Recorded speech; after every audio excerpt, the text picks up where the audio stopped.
বিসমিল্লাহির রহমানির রহিম। সবজিগুলো কুটে নিচ্ছি। কাঁচা ঝাল চিড়ে, ধনে পাতা কুচি, পেঁয়াজ কুচি, দয়া কলা কুটে নিলাম।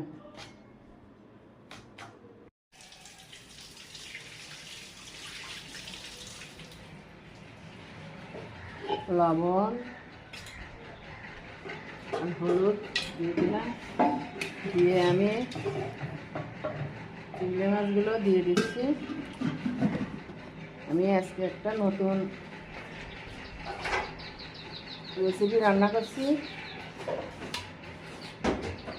লিচি কলা, এই দয়া কলা দিয়ে ডাল দিয়ে রান্না করবো চিংড়ি মাছ দিয়ে। আগে এগুলো সেদ্ধ করে নিচ্ছি, নিয়ে তারপরে আমি পরে তেলের উপর দেবো। এবার আমি ডালগুলো দিয়ে দিচ্ছি, সেদ্ধ করে রেখেছিলাম প্রেসার কুকারে। এবার ডালগুলো দিয়ে দিলাম। তেল গরম হয়ে গেছে। আমি গোটা জিরে, তেজপাতা আর 3টে শুকনো ঝাল আস্ত দিয়ে আমি একটু করে নিয়ে এবারে ডাল দিয়ে, চিংড়ি মাছ দিয়ে আর সেই দয়া কলা দিয়ে আমি এবার তেলের উপর দেবো। এবার পেঁয়াজ রসুনগুলো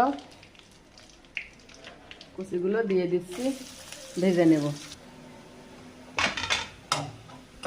এবার আমি পেঁয়াজ রসুন ভাজা হয়ে গেছে, এবার আমি ডাল দিয়ে দিলাম।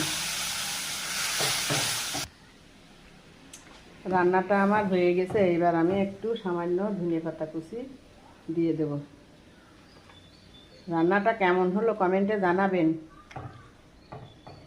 কে কে খেয়েছেন এইভাবে রান্না, কমেন্টে জানাবেন। কমেন্টে এইভাবে রান্না করে খেয়ে দেখবেন, ভালো লাগে।